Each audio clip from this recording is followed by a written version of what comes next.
काव्य रचना में रामधारी सिंह दिनकर ने राजा पुरूरवा और उर्वशी की कथा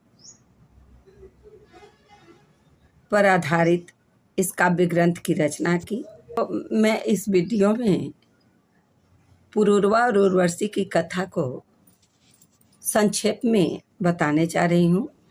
पुरूरवा और उर्वशी की कथा कई रूपों में मिलती है और उसकी व्याख्या भी कई प्रकार से की गई है। राजा पुरूरवा सोमवंश के आदि पुरुष हुए हैं। उनकी राजधानी प्रयाग के पास प्रतिष्ठानपुर में थी। पुराणों में कहा गया है कि जब मनु और श्रद्धा को संतान की इच्छा हुई, उन्होंने वशिष्ठ ऋषि से यज्ञ करवाया। श्रद्धा की मनोकामना थी कि वे कन्या की माता बने। मनु चाहते थे कि उन्हें पुत्र प्राप्त हो, किंतु इस यज्ञ से कन्या ही उत्पन्न हुई। पीछे मनु की निराशा से द्रवित होकर वशिष्ठ ने उसे पुत्र बना दिया। मनु के इस पुत्र का नाम सुद्धुम्न पड़ा। एक बार आखेट करते हुए किसी अभिशप्त वन में जा निकले और शापवश वे युवा नर से युवती नारी बन गए और उनका नाम ईला हो गया।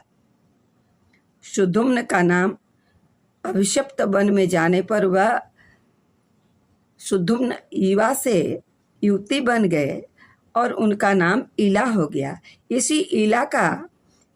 इसी ईला का प्रेम चंद्रमा के नवयुवक पुत्र बुध से हुआ, जिसके फलस्वरूप पुरूरवा की उत्पत्ति हुई। इसी कारण पुरूरवा को एल भी कहते हैं। इसी कारण पुरूरवा को एल भी कहते हैं और उनसे चलने वाले वंश का नाम चंद्रवंश है। और उसका कारण यही था कि मनु और श्रद्धा से उत्पन्न संतान सुद्धुम्न थे। बाद में वह अभिशप्त वन में जाने के कारण स्त्री ईला के नाम से प्रसिद्ध हुए और उनका विवाह जो है ईला स्त्री हो गई थी। सुद्धुम्न नर से नारी बन गए थे ईला नाम, और उनका नाम ईला पड़ गया।